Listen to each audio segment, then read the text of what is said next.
Assalamualaikum warahmatullahi wabarakatuh. Perkenalkan, nama saya Nurul Tisya Febriati dari kelompok 1 pengantar pendidikan. Di sini saya akan menjelaskan tentang latar belakang pendidikan kejuruan dan vokasi di Amerika. Pendidikan kejuruan merupakan suatu lembaga atau institusi pendidikan yang bertujuan untuk memenuhi kebutuhan tenaga kerja dengan membekali keterampilan bagi peserta didik sehingga terampil dan siap untuk bekerja di dunia industri atau di dunia usaha. Dalam mewujudkan lulusan yang terampil dan sesuai dengan kompetensi di bidangnya serta siap kerja, perlu dipandang pengembangan suatu model pendidikan kejuruan. Ada banyak definisi hukum pendidikan kejuruan, yaitu bagaimana pendidikan kejuruan didefinisikan oleh hukum. Definisi hukum ini sangat penting karena mereka menentukan bagaimana, untuk tujuan apa, dan sejauh mana uang federal dapat dihabiskan untuk pendidikan kejuruan. Pendidikan kejuruan didefinisikan sebagai instruksi keterampilan pekerjaan atau karir yang diilustrasikan dan dicoba secara praktis. Pendidikan kejuruan di Amerika Serikat bervariasi dari satu negara bagian ke negara bagian lainnya. Sekolah kejuruan adalah sekolah pasca sekolah menengah yang mengajarkan keterampilan yang diperlukan untuk membantu siswa memperoleh pekerjaan di industri tertentu.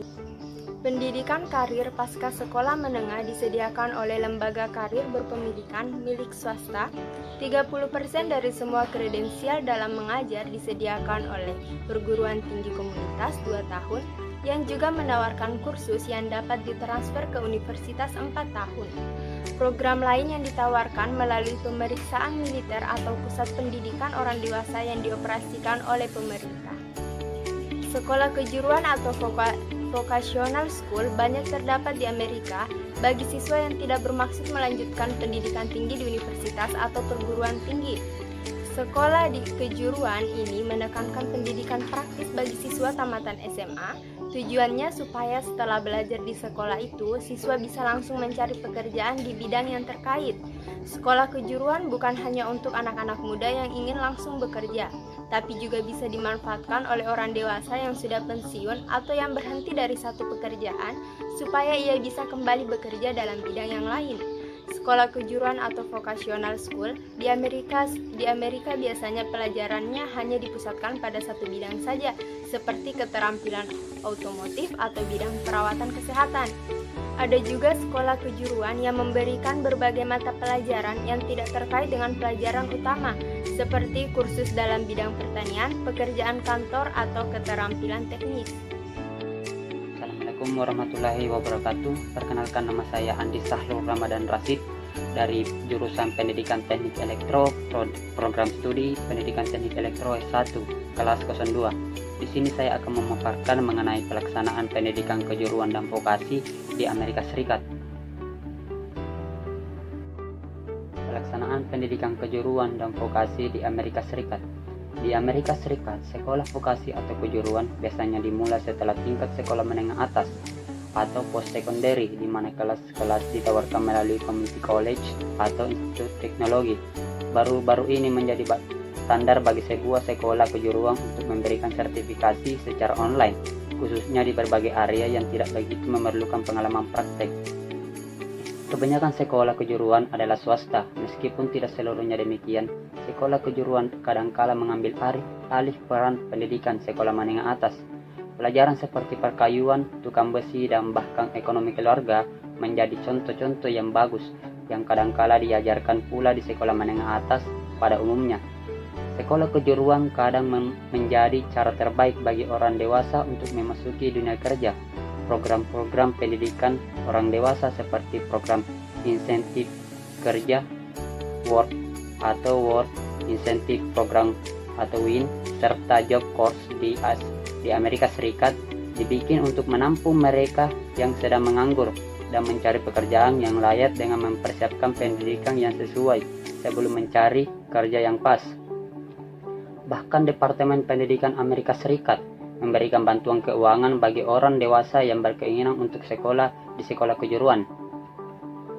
Dengan adanya 2 lembaga community college dengan jumlah murid yang besar dan sekolah swasta dengan kelas yang relatif kecil, masyarakat dapat menentukan pilihan yang cocok baginya dengan lebih baik. Di sekolah kejuruan, para murid biasanya mendapatkan jauh lebih banyak pengalaman praktik dibandingkan mereka yang berada di SMA pada umumnya. Secara individu, mereka dipacu untuk menggali dan mengidentifikasi karir atau potensi terbaiknya, dan sekolah memberikan bantuan sumber daya yang diperlukannya. Hampir sebagian besar sekolah kejuruan memahami pentingnya pelajaran umum, sebagaimana mempersiapkan mereka meniti karir dan menawarkan diploma penuh.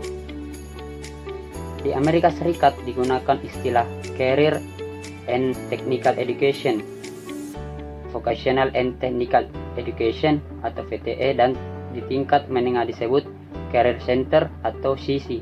Dari nama ini jelas sekali Amerika Serikat sudah mengarahkan pendidikan kejuruan dan vokasi sebagai sebuah pendidikan karir bagi masyarakatnya.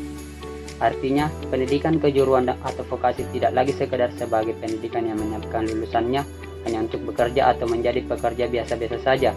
Amerika Serikat telah mengorientasikan pendidikan kejuruan dan vokasi sebagai sebuah pendidikan yang jelas jenjang dan jenis karirnya. Assalamualaikum warahmatullahi wabarakatuh. Perkenalkan, nama saya Hikmah Nurdrianti dari kelas PT02, jurusan Pendidikan Teknik Elektro, program studi Pendidikan Teknik Elektro S1. Pada kesempatan kali ini saya akan memaparkan materi tentang model pendidikan di Amerika Serikat.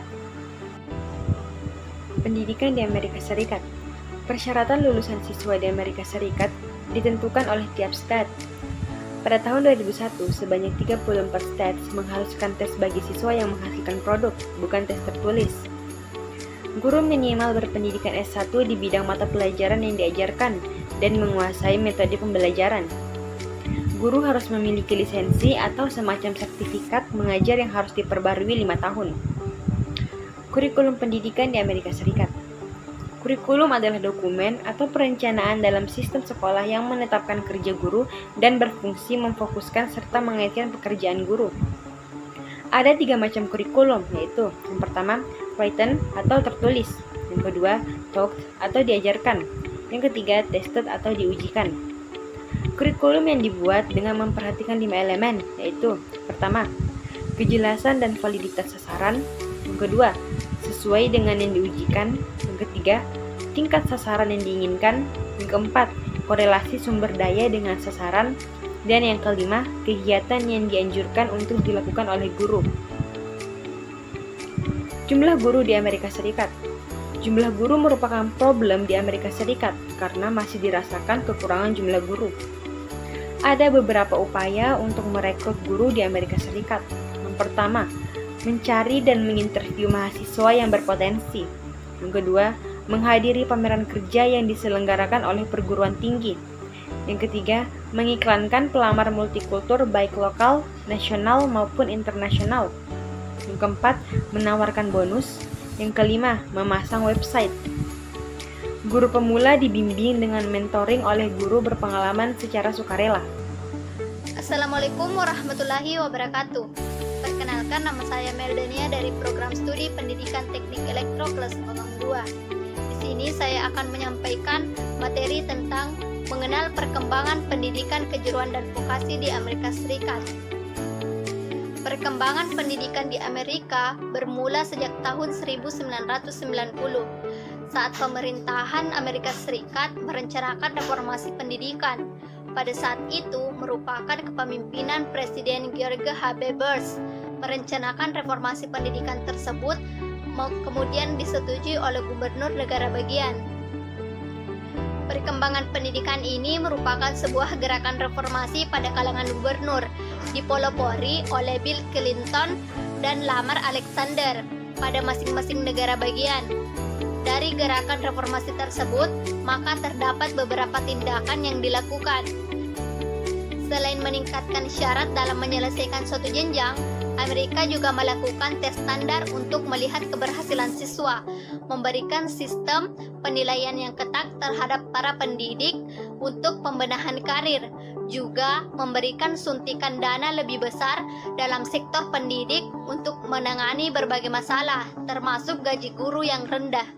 Terwujud 6 tujuan nasional dari pendidikan Amerika Serikat terbaru, yaitu yang pertama, tahun 2000 seluruh pelajar di Amerika Serikat yang termasuk jenjang pendidikan sekolah dasar sudah siap belajar. Yang kedua, tahun 2000 lulusan sekolah menengah naik paling sedikit 90%. Nah, yang ketiga, tahun 2000 seluruh murid di Amerika Serikat yang selesai pada jenjang pendidikan grade 4, 8, dan 12 harus mampu menunjukkan kemampuan pada beberapa mata pelajaran penting seperti bahasa Inggris, sejarah, sains, matematika, dan geografi. Setiap sekolah di Amerika harus juga melakukan pekerjaan produktif untuk mendukung perekonomian modern. Nah, adapun yang keempat, pada tahun 2000, para pelajar di Amerika Serikat merupakan para pelajar terbaik di dunia, terutama unggul pada bidang sains dan matematika. Nah, yang kelima, pada tahun 2000, masing-masing orang dewasa di Amerika Serikat harus mempunyai kemampuan membaca, menulis, mempunyai ilmu pengetahuan juga keterampilan untuk menghadapi persaingan ekonomi global, dan mampu menjalankan hak maupun tanggung jawab sebagai warga negara. Nah, yang keenam, perkembangan pendidikan di Amerika Serikat pada tahun 2000 yaitu masing-masing sekolah harus bebas dari penggunaan obat terlarang maupun kekerasan untuk menciptakan lingkungan aman dan kondusif bagi para pelajar.